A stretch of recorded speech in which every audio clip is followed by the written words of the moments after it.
If I could persuade you to believe what tonight I hope I will try to, your entire world would change. You hear the word God, the word Jehovah, the word Lord, the word Jesus, the word Christ, and you think of something other than yourself, one that is greater, one that you would worship. Tonight it is my purpose to show you that God and the eye of man are one. When you say, I am, that is the God of Scripture. Confined as you are, you think, how could it be? God created the universe and sustained it. Here I am, like a little worm, 70 years, and then I vanish. And now let us turn to Scripture. We turn now to the 16th chapter of Matthew. And the question is asked of the disciples, the followers, those who have heard it. And he said to them, who do men say that the Son of Man is? And they reply, well, some say John the Baptist, come again. Others, Elijah. Others, Jeremiah, or one of the prophets. Then he said to them, but who do you say that I am? And the spokesman called Peter answered and said, thou art the Christ, the Son of the living God. He said to him, blessed art thou, Simon Bar-Jonah, for flesh and blood could not have told you this, but my Father is in heaven. Here he equates the Son of Man with the eye of man, not the organ that sees, or through which you see, but your sense of awareness that I am this, when you are aware of being, your consciousness, your human imagination. So he equates the two. The Son of Man spoken of in the Old Testament, brought forward into the New, is nothing more than the eye of man. And he calls it the Christ, and defines Christ as the Son of God. Now we find Christ being defined in the New Testament as the power of God and the wisdom of God. So the eye of man is the power of God and the wisdom of God. If man does not know it, well, then he will not exercise that power. He will not exercise that wisdom. So tonight I am trying to persuade you that when you say I, before you say anything, that is the power and the wisdom of God. You can't separate the power of God and the wisdom of God from God. So you will say in the end, I and my Father are one, for he is called the Son of God. Now we are called upon to test this, if it be true. Can we test it? I hope you'll put it to the test. When I tell you that your own wonderful I amness is God, though prior to that you believe that you are little something, moving across the earth for a few years, 70 years, and then you will vanish, in the hope of some restoration, but a hope, no assurance. Well, now I'm going to tell you that you really are God. Your own wonderful consciousness, your human imagination, that is the God of Scripture. And there is no other God. Imprisoned as you are in these bodies of flesh, you did it for a purpose. Now let us see what it tells us about this Son of Man that is now equated with the I of man. No one has ever ascended into heaven but he who descended from heaven, the Son of Man. You'll read that in the 3rd chapter, the 13th verse of John. So here we find you are a pre-existent being. No one can ascend into heaven but he who descended from heaven, the Son of Man. Your ascension in the next verse, the 14th verse, is showing you how you ascend. As Moses lifted up the serpent in the wilderness, so must the Son of Man be lifted up. That's all imagery, and yet it is true. You descended into generation in a world of death, where everything begins, it waxes, it wanes, and then it disappears. But there's something in you, clothed in this garment, that does die, that is pre-existent, and its home is heaven, which is harmony. You gave it up completely. You aren't pretending that you're a man. You descended into man. You became man. With all the weaknesses, all the limitations, all the restrictions of man, to experience this world of death and decay. There will come a moment in time that you will ascend from this restriction, taking with you the experience that is yours because of this restriction. And you will ascend in the same manner that Moses lifted up the serpent in the wilderness. That was an adumbration. That was a foreshadowing. You will rise from the base of your spine, up your spine, into your own sky, for heaven is within you. And you will rise like a fiery serpent, without any loss of identity. The form you wear, I hesitate to describe it. I will tell you that your face is human, your hands are human, your voice is human, but do not ask me to describe the body that you wear. It's infinite power, infinite wisdom, and yet it is a form. You are that fiery being that descended, not because of anything that was wrong when you descended. The fall is not because of any mistake on our part. It's a predetermined plan to come down into the world of death and decay and overcome it.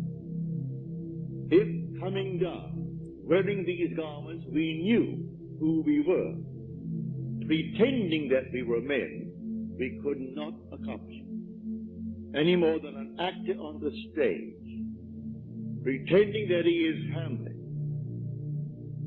can actually play that part. He has to actually assume it, but even then it is still with a little something in his mind. He knows he is the great actor who tonight will go home to his lovely home, and he'll take off the garment and hang it up once more, and tomorrow he'll replay the play. You don't do that in this play of God. You don't take off the garment. You wear it for your 80, and if by strength, your 80, or maybe even longer, or shorter. But the I of man is the God of Scripture. Put it to the test. Let me now, first of all, before we go into the testing of it, make clear what I said on the last lecture night, Friday night, prompted by a question that was asked here. For I have said in the previous lecture that there are ranks in heaven as they are on earth. For this is only a copy. Everything here is a shadow. It's a copy of the eternal reality. And in the 12th chapter of 1 Corinthians, Paul describes the 8 ranks. He does it many times, but he never changes the first 2. The first is always the apostle. The second, the prophet. The third, the teachers. And then he goes on. Miracle workers, healers, helpers, administrators, and the speakers in tongues. But he never changes the first and second, the apostle and the prophet. You might think, because I told you I am sent, and the word sent means an apostle, that I am appropriating unto myself a certain first rank. But now, to put your heart at peace, I'm going to quote the 11th chapter of Romans. As of old, or there are always a remnant of old, and the remnant simply means the elect of God. You're not elected because you're born by accident into some ethnic group. Has nothing to do with that. A descendant of Abraham after the flesh is not necessarily the elect of God. You are chosen from any race, any nation, any religion. Well, how the choice is made, no one knows. It remains the Father's secret. But Paul qualifies it in this manner. There is a remnant to this day, called by grace. And if by grace, then it is not on the basis of works. Otherwise, grace would no longer be grace. Therefore, no one who is called and sent can brag. If he brags, he is not the same. Because it's all by grace. He didn't earn it. It's not by merit. It is simply a secret known only to the Father. So when we are called, incorporated into the body of infinite love, who is God, and then sent, let no one who is sent raise a finger to brag, to boast, for it is all by grace. Read it in the 11th chapter, the 5th and 6th verses of Paul's letter to the Romans. So now I have stated that, but do not think for one moment when I tell you I have been called and sent that in any way I am trying to act superior. For there is no intrinsic superiority to those who are called. Now, he uses an analogy, which I do not think adequate, but you can read it in the book itself. He uses the analogy of the human form, that not all are head, eyes, nose, teeth, and so on. But that is a weak analogy. Nevertheless, he uses that to show you the different parts in one body. But now to come back to make this a very practical night. Believe me, that when you say I, before you say I am John, I am Bill, I am this, I am that, I am the other, you are declaring yourself to be. And that sense of being is God. That's God. Now what are you going to put on it? All things are possible to God. All things. You could say now, as you're seated here, after first affirming that I am, you could then assume that I am, and you name exactly what you want to be. If you believe what I tell you about your own I amness, and remain faithful to what you have assumed, that assumption will harden into fact.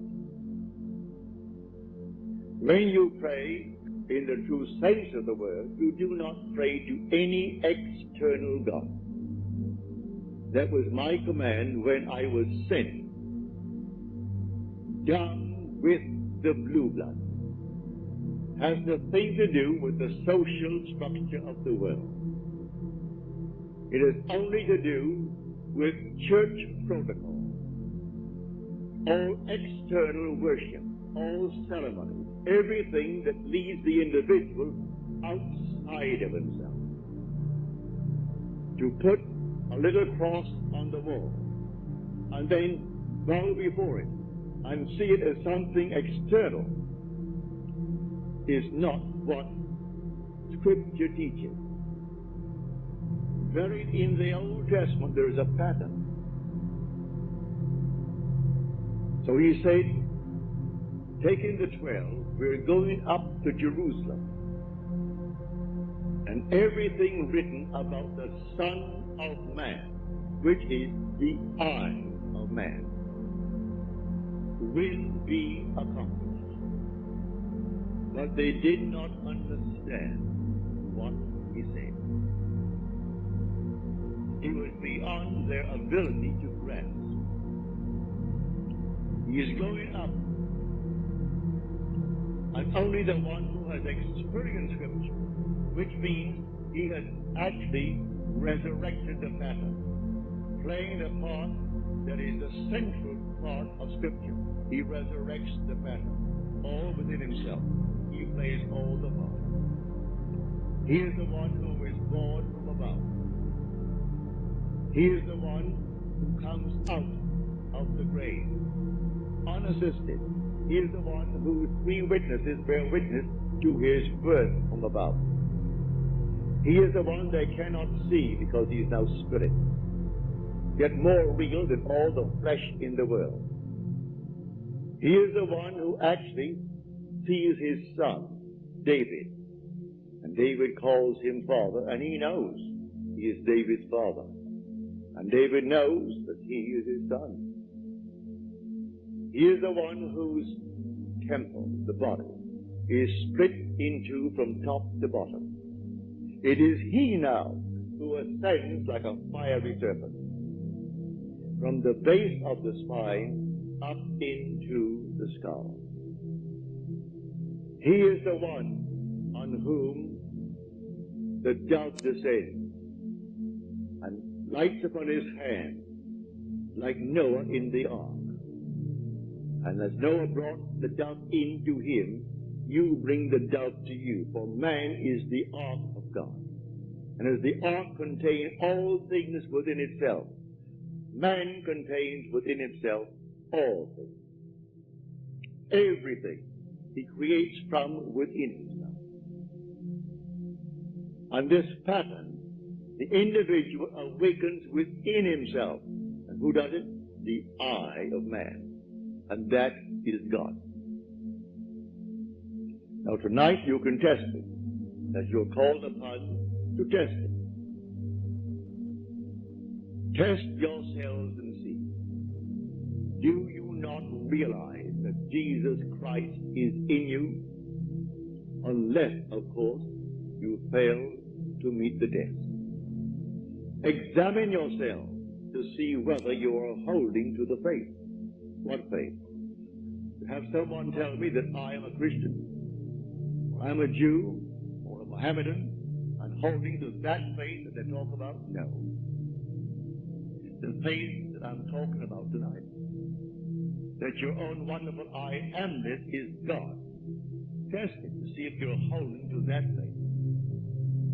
If you're holding to that faith, and all things are possible to God, you should be able to prove it in the testing. She's not here tonight.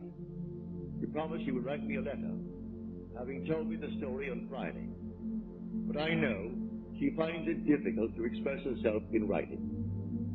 She can paint and paint and paint, and do all kinds of lovely things in painting, drawing. And when I say to her, please write it that I may tell it to my audience before I close. But I have no future plans after I close on the 29th. So I would like to share your experience with them, to encourage everyone in this world to do what you did. Well, the letter didn't come, I can see her, struggling over one page and rubbing out a line because she didn't spell the word correctly and going over the next one. But she can take a piece of canvas, a piece of paper, and do miracles with it. But because she is restricted in writing a letter, she didn't send the letter. Well, the essence is this. She is now a divorced girl with a little boy. Handsome little fellow. Well, when you're living alone and you need money and you have a child to support and you have a home, all the things, and the money isn't coming in, then you're up against it. So she said, I blew my top, as you're told in the Psalms to do. She said, then I applied this principle. I assumed that I had exactly what I need, plus and plus. Then I got a call from First National City Bank of New York City. Now that is the second largest bank in our country. Bank of America comes first, they're second, and Chase Manhattan is third. Given me an order. She has no agent. This is an unsolicited statement. An order for $5,000, which she can execute and deliver within a month. Well, the First National City Bank of New York is not going to be hard-pressed to pay her immediately $5,000. If she called them and told them to pay it in advance, they would willingly pay in advance.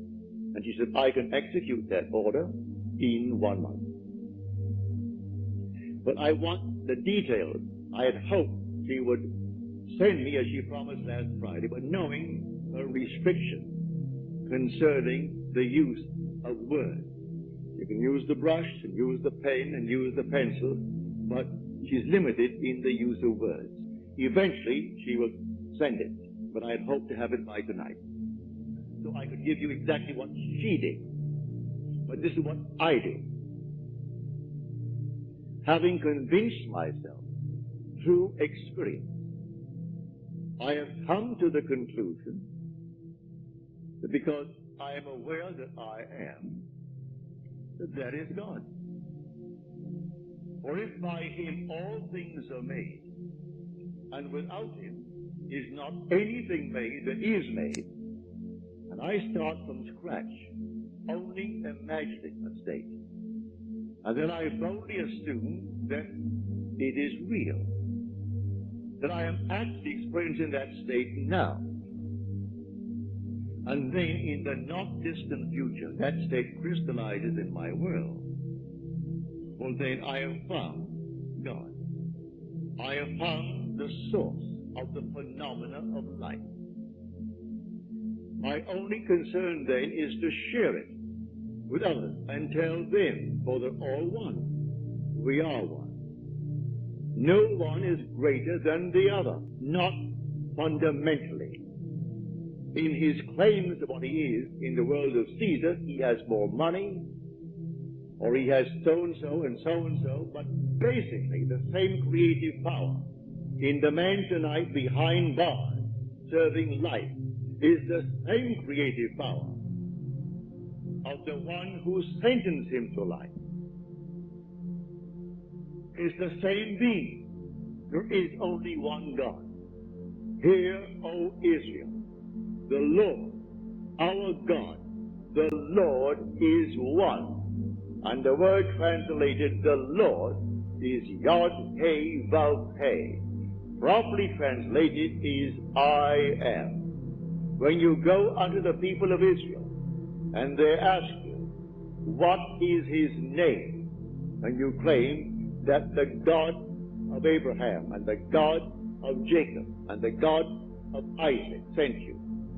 You say unto them, I am has sent me.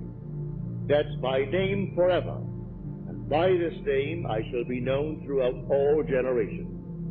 But man finds it difficult keeping the tense And so he speaks of thou art, or he is. And he never actually comes down to the fundamental and knows that I am. I am the cause of the phenomena of my life, good, bad, or indifferent. I have to live with it and change my assumptions if I would change the world in which I live. But now, can I help a seeming other? I say you are myself pushed out. Can I help another? Yes, because there's only one. If your request of me comes within the framework of the golden rule, something that I would like done to me, then I can willingly help you. If you ask of me that which does not come within the frame of the golden rule, do not ask it of me. I grant you complete freedom to go elsewhere and go to anyone who will tell you they can do it in spite of what he said. Go ahead. But if anyone asks of me any request, all that I do is this. It's so simple. We are told in Scripture, whatever we ask of him, knowing that he hears it, it shall be done for us. If we know he hears it. Well, can you imagine you seated here on the surface of your being, a rational being, knowing some things at the depth of your own being that encompasses you doesn't know? So you know, and you think, well, he doesn't know. Well, read that in the story of Ezekiel. You'll read it in the 38th chapter. And these are the elders of Israel that went into the dark room. And they are carving on the walls all gruesome things. And they say within themselves, the Lord does not see us. And the Lord is speaking to his prophet Ezekiel. And he said, the elders of Israel say that I do not see them. And watch what they're doing, making all these abominable things within the great cavern. They will all reap them. Because I see everything that the elders of Israel see. But they think because it's dark and it's a cavern, no one knows what he is doing. That God doesn't know. I have said time and again, there is no fiction in this world. You might have heard the story, and you read the story, concerning the sea-jacking of the Queen Elizabeth. You might have read the article in Time that some girl at Hunter College wrote that story in detail. And she was so shy when it came the point to be read, she could not read it. She's a shy, sweet lady with a gift of writing.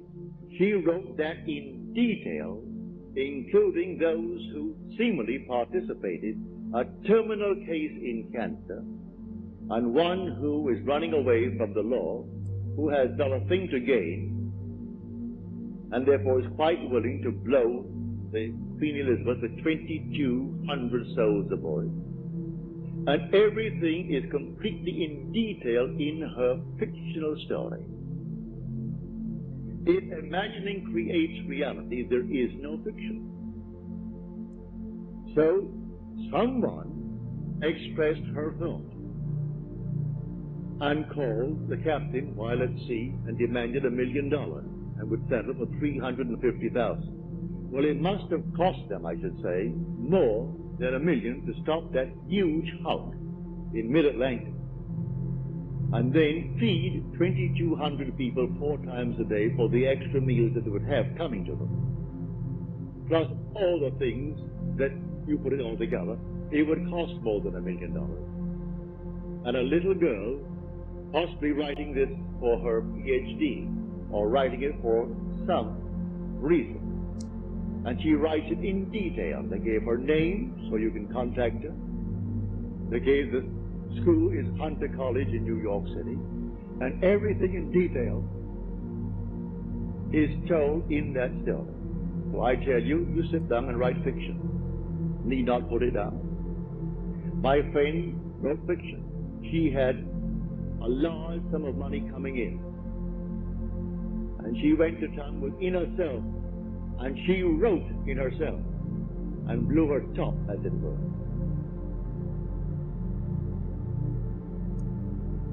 Thank you, Harry. Thank you. Didn't drink enough tonight.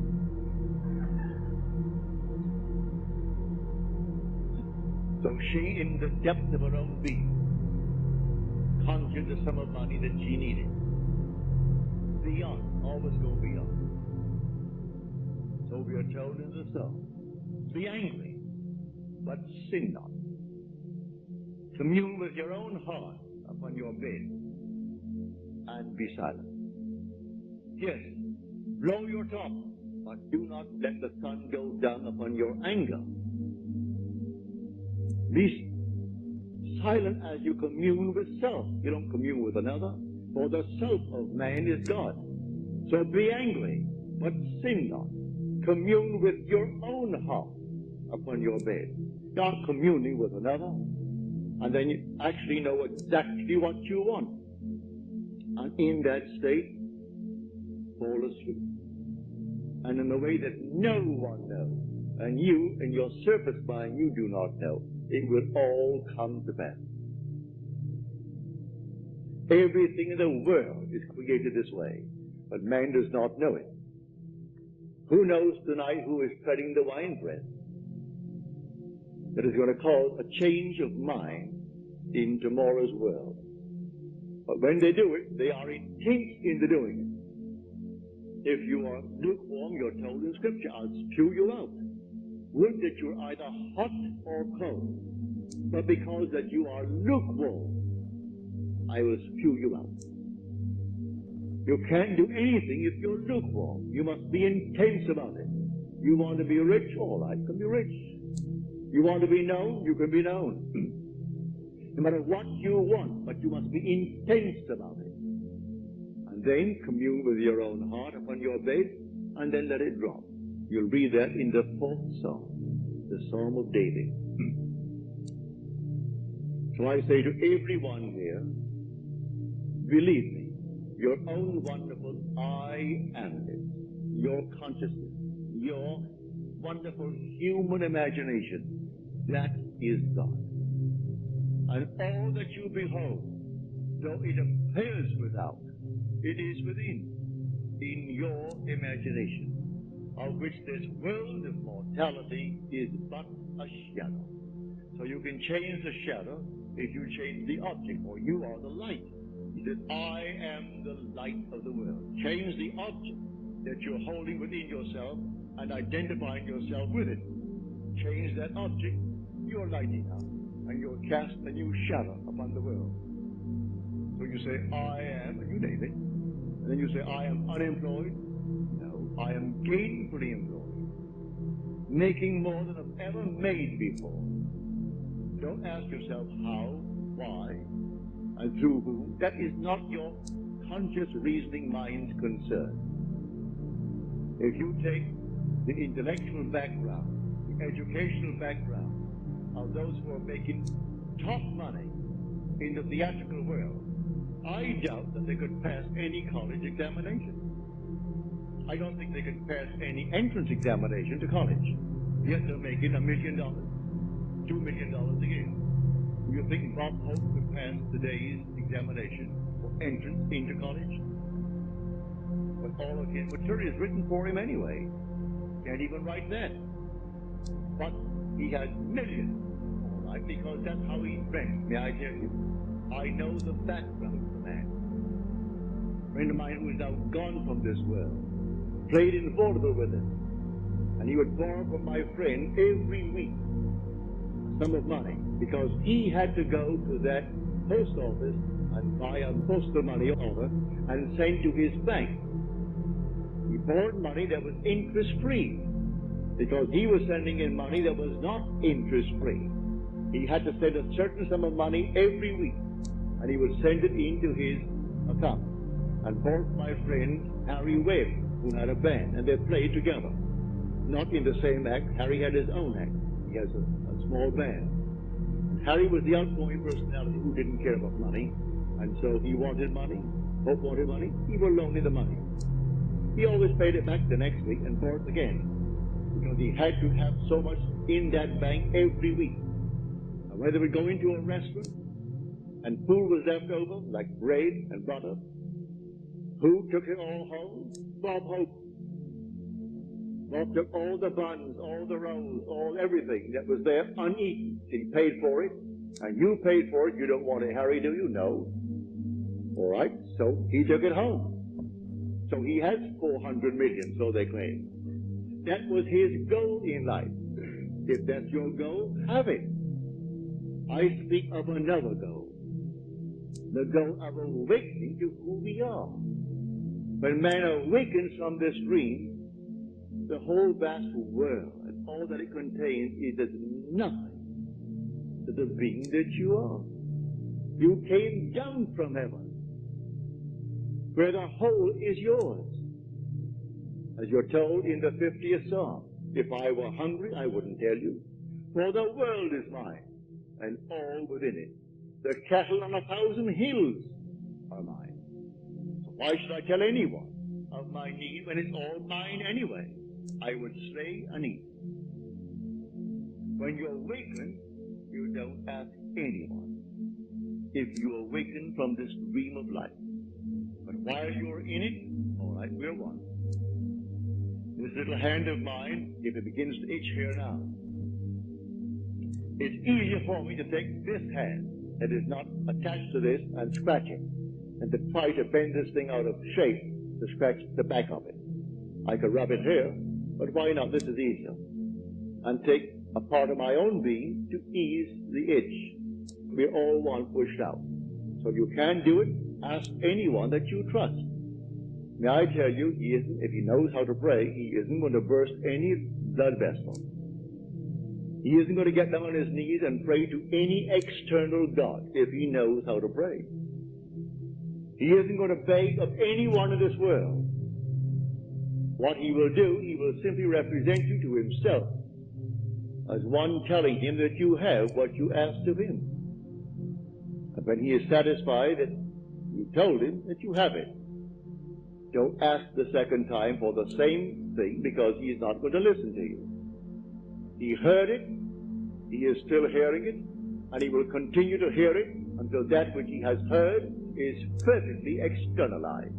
So don't think you need several treatments. That's a lot of nonsense. Treatments for what? It either is or it isn't. So when they start getting you on the hook and say, no, I think you'll need more treatment, you'll need more treatment, she or he or the crowd, they do not know what they are doing. When you pray, go within and close the door of the senses. Deny all that seems so obvious, and your Father who is within will reward you openly. But commune with self, for you and the Father are one. So you commune with self. And what does he tell you? Exactly what was asked of you. He heard it, and he has all the ways and means that you on the surface of your being know not of. He will do it. You can ask anything of one if it comes within the framework of his code of ethics. Don't ask anyone who knows how to pray something that does not come within his golden rule. Do unto others as you would have them do unto you. Just as simple as that. And most of the requests would come within that rule. And so you simply hear it. And then you drop it completely. And in the depths of your own being, you're still hearing it. And the Father knows all means, all ways. And so he singles out the best way to externalize it. Here in New York City, many years ago, this lady, a lady of considerable means, she She left her home in New York City and went off to Paris with her 2 children, leaving her home and her maid. Before she returned, the maid took all of her furniture and took it away. When she returned, the apartment was there. Rent was paid every month. But there was no furniture, not a thing in it. She employed a private agency, told the police department, told all the authorities in New York City, and plus her private agency. At the end of a few months, they did not turn up one thing concerning that stolen property. She came to see me. I said, all right, you're seated there and I'm seated here in my apartment. Now, you are not seated in my apartment. You are seated right now. Close your eyes. You're seated in your own apartment. And you had a grand piano? He said, no, I had a piano. It wasn't a concert grand. It was grand, but not a concert grand. And on it, I had my pictures of my 2 children. I had pictures on the wall. She told me what they were. And the furniture, I said, all right, refurnish that place as you left it. You have a memory. She did. Now, when I stop talking, it's because you have refurnished that place to me. Now, you're going to go in, and you aren't going to see your apartment from my apartment. You're in your apartment. And you can feel your chair, and get off your chair and feel the piano, and see the children, the pictures of the children, and that's what you're going to do.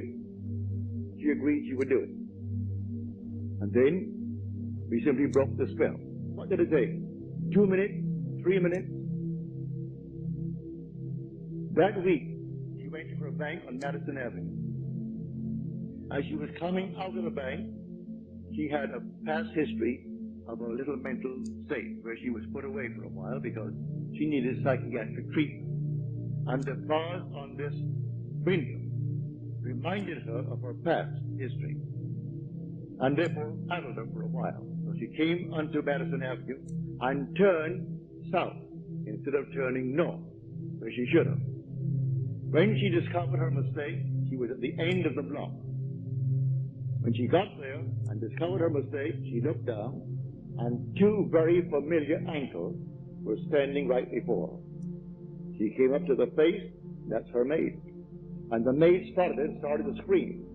She went over to the maid and grabbed her before the light changed and hailed the oncoming taxi and said, you're taking me right now.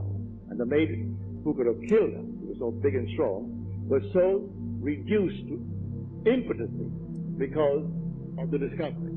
And the maid took her to the place where she had stored that furniture. She said, I'm not bringing action against you. I want my furniture. And she got it back into her own apartment within the week. A seeming mistake was the way the Father laid her. All I ask is to go to the end. If I go to the end and give thanks to the end, and for the end, it's done. Now let the one in the depths of my own being devise the best means to take me to that end. The end is where I start. The end is my beginning. And that is a story that I know from personal experience. So do not attempt to devise the means and tell the one that you ask prayerfully how it should be done. He will lose all interest, turn his back and go elsewhere. You don't go into a doctor's office and tell him what he should do. You go to him because you trust him. Well then, you either going to trust him and continue, or you're going to leave him. But if you go to someone that you really believe who knows how to pray, don't tell him how to do it and what means should be employed in order to do it. He is going to go to the end if he knows how to pray. The end is where we begin. In my end is my beginning. And we're always ahead of our evidence. So I go to the end. I see the whole thing done, and then drop it, and let it happen in my world. So to come back, the I within you now. When you say I, no matter how little you have taught yourself so far, May I tell you, you are the infinite God. And when the story of Jesus Christ repeats itself within you, you will know it's all I. No one called Jesus is going to fail. He is not going to push any stone away from you when you come out of that tomb. And then you'll know the words of John.